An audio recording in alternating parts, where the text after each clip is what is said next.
როგორც იქნა, ერთი თვის შემდეგ მოვიდა ჩემი დნმ-ის პასუხები. პირველ რიგში გეტყვით, რატომ გავიკეთე დნმ-ის ანალიზი. ვისაც არ გინახავთ ვიდეო, შეგიძლიათ თქვენს გამოიყენოთ აღნიშნული თუ გაინტერესებთ უახლოესი დაახლოებით 1000 წლის ისტორია თქვენი დნმ-ის და თქვენი წინაპრების. ჩვენ ვართ ერთადერთი პოლიტიკური პარტია საქართველოში, რომელიც ათობით 1000 ადამიანს, მათ შორის მე, პირადად გპასუხობდით კომენტარებში.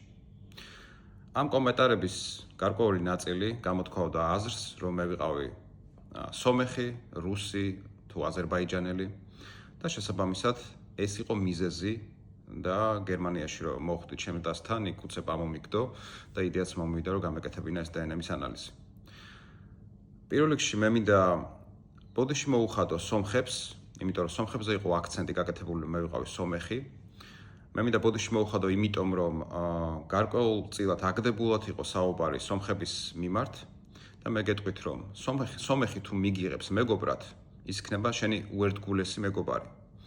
რაც ჩემი ნათელი მაგალითია ჩემი ცხოვრების განმავლობაში. მე მყავს ნომერ პირველ მეგობრად, რომელიც ყველაზე მეტად დამეხმარა, ყველაზე გაჭირებულ დროს, ეს არის სომეხი.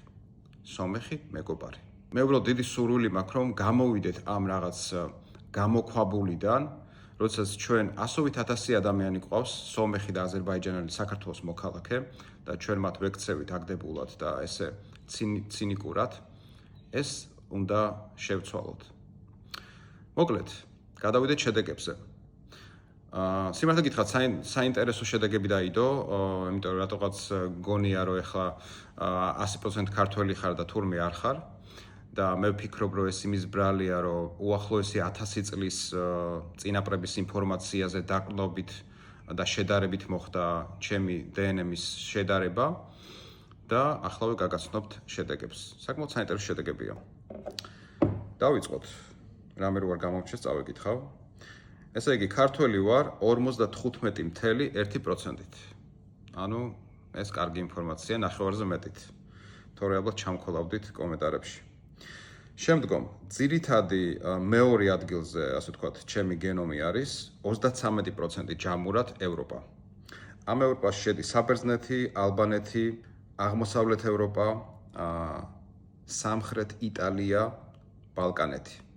და მცირე პროცენტები მოდის თურქეთზე არის 5.9%, ჩერქეზის არ ვიცი სად მოხდა ეს ჩერქეზული სისხლი თუ რაც არის 1.4% და სპარსული და ქურდიშ, ანუ ქურდული სავარაუდოდ 1.3%, ანუ ეს მიზერი.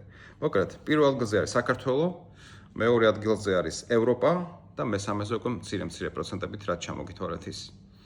ასე რომ, აი ეს არის ჩემი, ასე ვთქვათ, დნმ-ის ანალიზი და ნუ ამ პოლიტიკაში რო შევედი, იმდენი სიგიჟების გაკეთება მომიწია და ნუ ეს ერთ-ერთია მათგანი და რა ვიცი.